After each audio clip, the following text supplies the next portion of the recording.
Hello, everybody, and welcome to the Null Zone. This is the Tarda Zone. Talks on the BBC Boss praises Doctor Who for being ambitious and brave, and we're going to get into it. The article will be in the link description, so go and check it out there, please. And do also leave your comments in the comment section. I do like reading your comments, guys.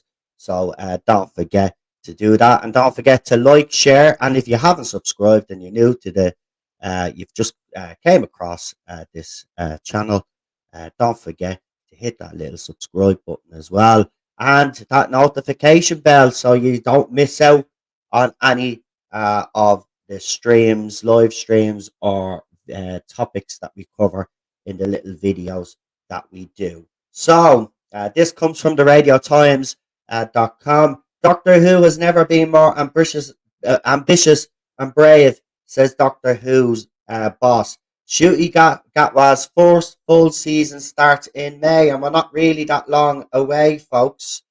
And just before I get into this again, zero, not really much promotion in the way of pushing Shooty's first area, which I find very strange indeed. So, the BBC director of drama, Lindsay Salt, has said that Doctor Who has never been more ambitious and brave following its 60th anniversary. The beloved SciFi celebrated the huge milestone last year, bringing back David Tennant and Catherine Tate, as you all know, for three specials, which had nothing got to do with the 60th anniversary or the celebration of 60 years of Doctor Who. This was an RTD vanity project, let's be honest.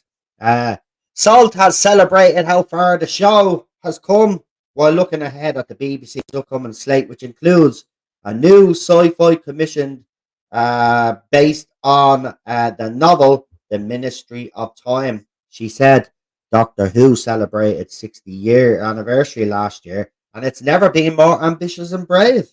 Immediately afterwards, she spoke about the BBC's approach to risk taking and why she thinks it is so essential. But you see, the thing about it is, all depends on what you're classing as risk. If you're talking about, pumping TV shows full of woke ideology and LGBTQ plus nonsense, then you're not taking risks. Actually, the risks should be taken with the writing and the stories that you're trying to tell. But we know what you mean, and this is why I wanted to cover this.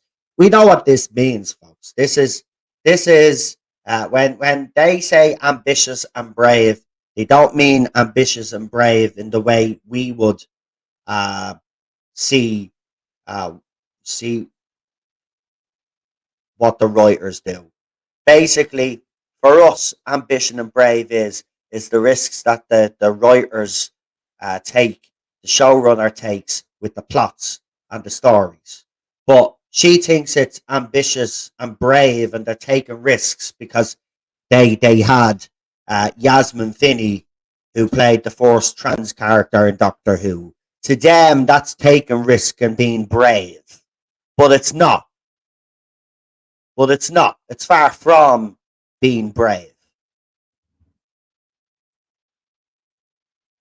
Anyway, she said, there's something about this moment, the current climate in our industry, that makes our approach to risk even more essential.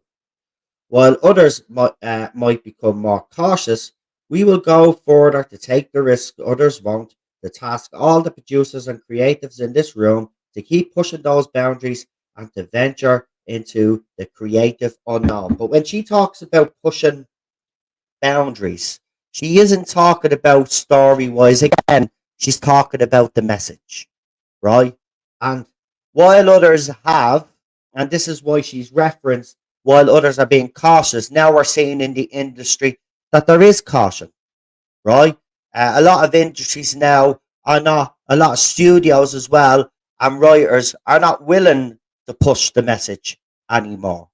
And this is what she means by that, while others are being cautious, which she's telling you now out straight that Doctor Who is going to be more progressive than ever. That's exactly what that means.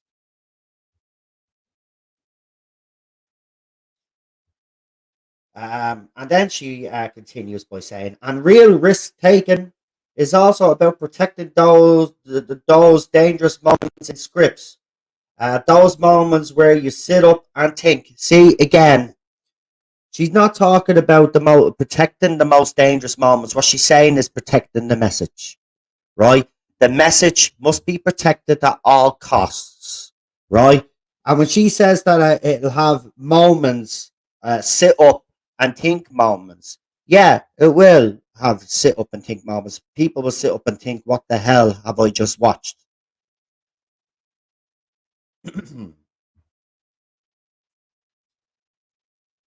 So she says, those moments you sit up and think, wow, never seen that before. Are you even allowed to do that? See, this is the type of rhetoric. That's what, see, again, you got to read between the lines when you read this article. And I've seen a lot of people read the article, but not actually read between the lines of what's being said here, right? What's basically being said here is that the message, beyond everything else, right, has to be protected and has to be pushed through no matter what the consequences are.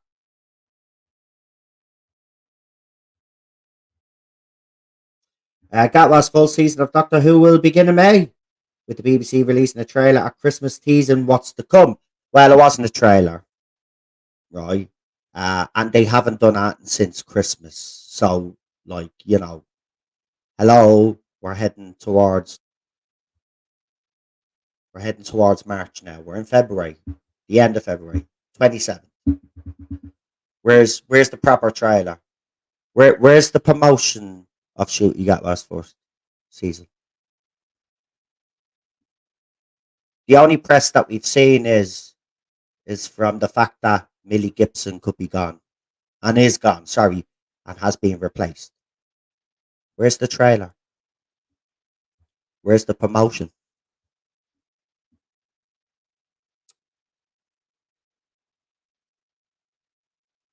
Season 14 will see the Doctor and companion Ruby Sunday meet the Beatles in 1960, encounter Jink Monsoon's heroin villain, which is another tick box, and again only brought in because, as you know,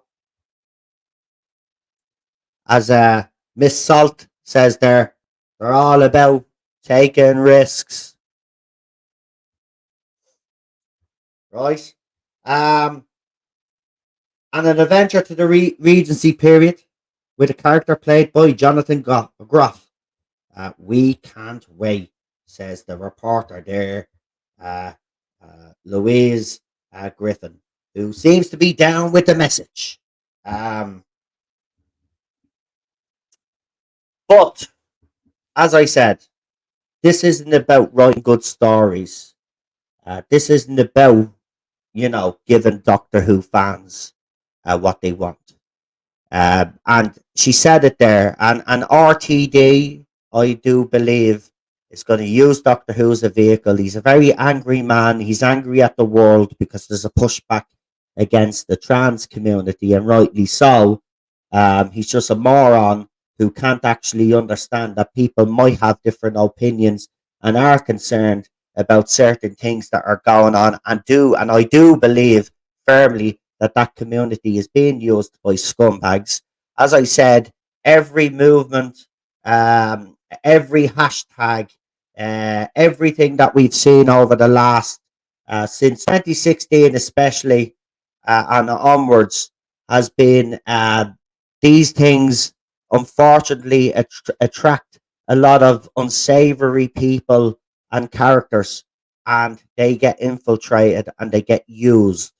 And this is why there is a pushback, because we see all of this nonsense. But, David Tennant, his wife, RTD, all of them that are working there, you just look at everybody that RTD has hired for Doctor Who, you will see that every single one of them are connected to this rainbow law.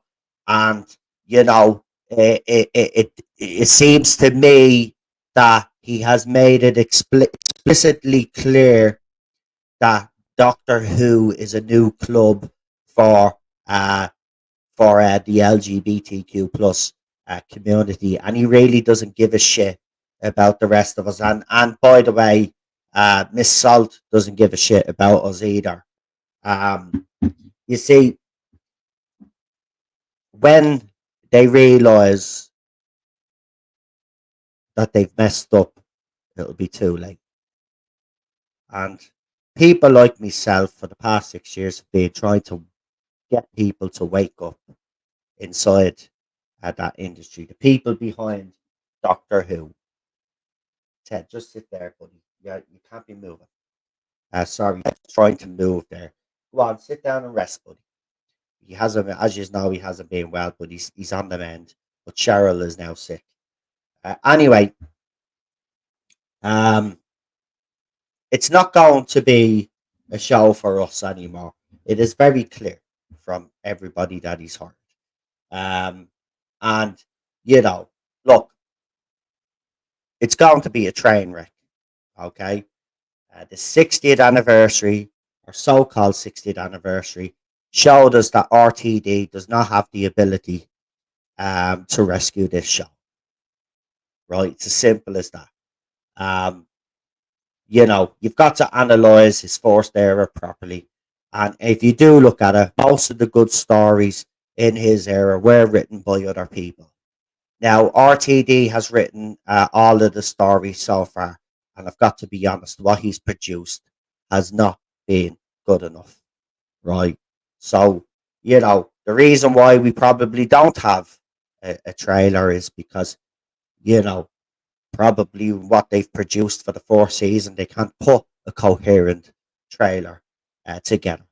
Um, Again, RTD seems to be doing the same things that and making the same mistakes as Chris Chibnall, except we all believe that RTD is the better writer than Chibs, but he certainly is acting like Chibnall right now.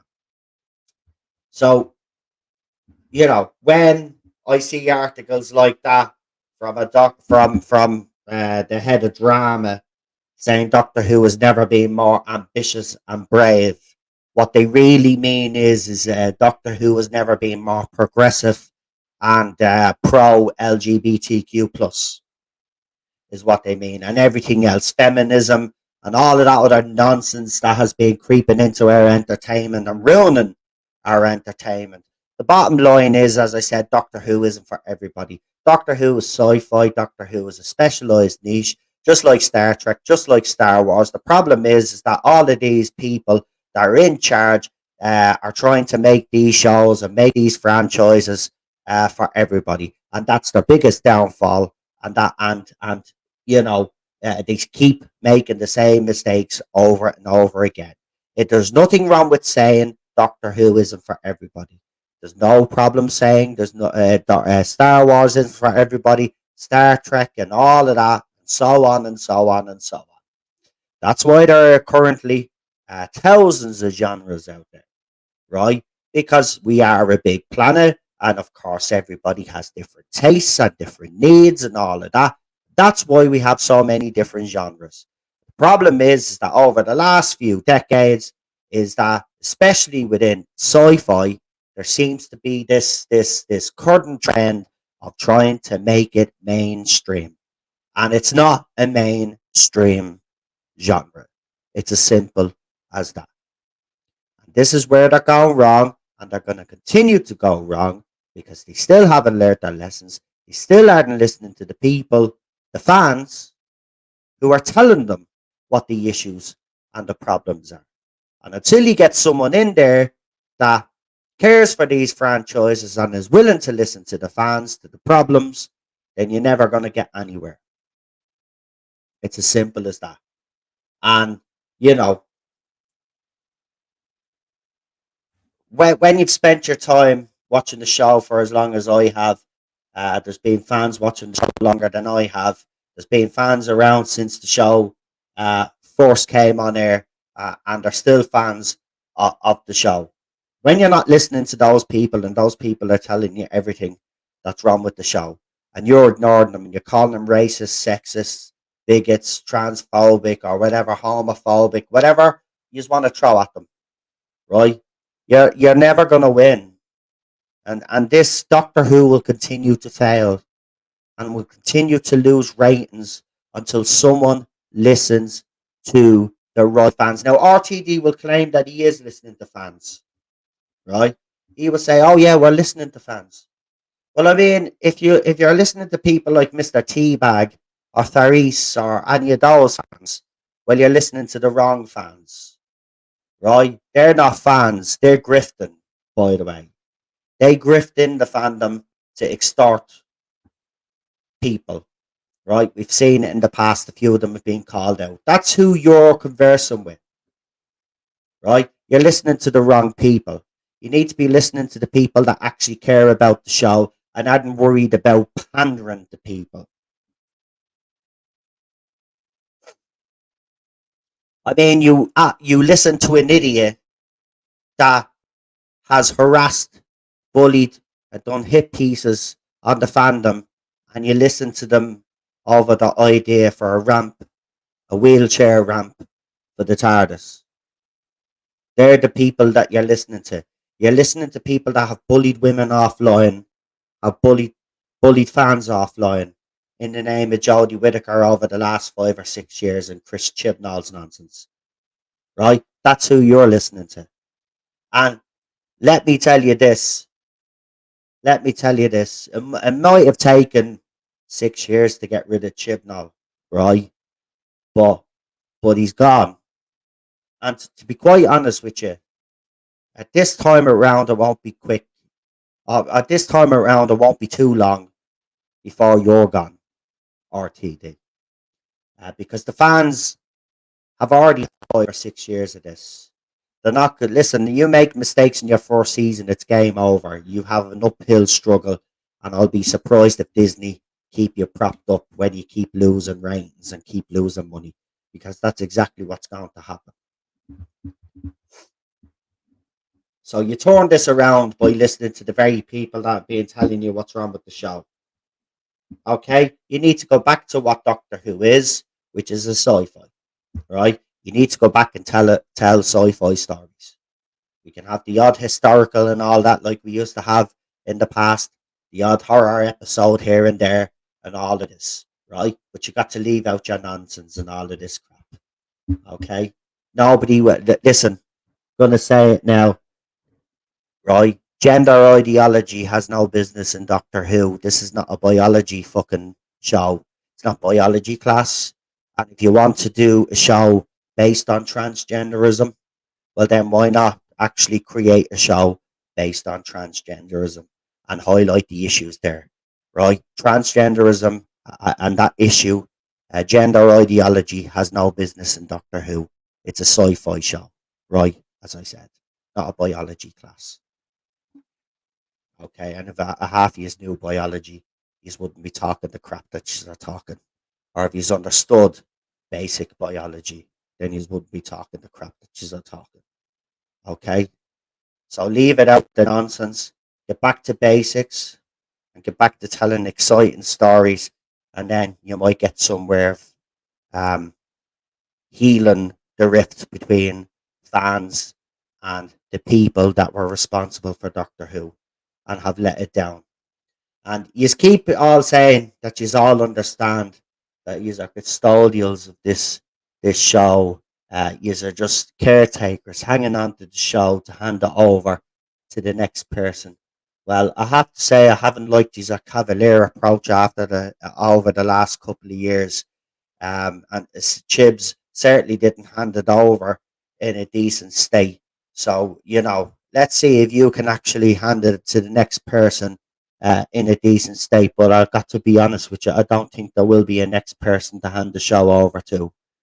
You've got to get it right in your first season. If you get it wrong, you're done for. It's as simple as that. And the fans will walk away, RTD. And by the way, if you think that all your little band of people that champion you and all of these people online are going to keep the show afloat, well, then you're more delusional and sad than I thought. because nothing is going to save this. The fans don't like this. It's done. And if you think they're going to be able to help you keep this show afloat, sure, they couldn't keep the Whitaker era afloat. The numbers went right down because fans and the general public walked away. And the same thing will happen again, except it'll be worse this time, and there'll be no recovery. So, if you really do care, I'm not talking to the people that are in charge now. Bad Wolf, BBC, Disney, whoever's in charge, right? Don't care who's in charge, right? This is the bottom line. You get one chance. You get one chance. And if season one does not deliver, it's over. So, I hope that the reason that there hasn't been any promotion or anything like that is that you are geared up to do it. I hope it's not because you know you have seen what RTD has created and it's absolutely rubbish and you are panicking, right? But all I'll say is one more thing, right? Don't do what Chibs did. Don't do what the media did or use the media. And don't do what BBC did. The bottom line is that if RTD gets this wrong, right? Instead of using the old tactic of attacking the fans, accept the mistake. Admit the mistake, and then just maybe, fans will say, "Do you know what? Okay, they've admitted they messed up here. Maybe we'll give them another chance." I'm not saying people will, not saying people will, but maybe. And a maybe is better than nothing. So let me know what you guys think. Um, and thank you everybody for tuning in. I really do appreciate all the support. And as I said, don't forget to hit that like button, uh, share button, most importantly. And as I said, the link to the article will be in the link description. And excuse me, don't forget to leave in the comment section your opinion and let me know what you guys think. But when they say words like, you know, as I said earlier, brave and ambitious, they don't mean in the terms that we would see brave and ambition. To them, the message and all of that is the brave and the ambition. Anyway, let me know what you guys think. As I said, don't forget to like, share, subscribe, and all of that. And I will see you very soon, guys, for the next one. So thank you. Enjoy the rest of your evening, and talk soon.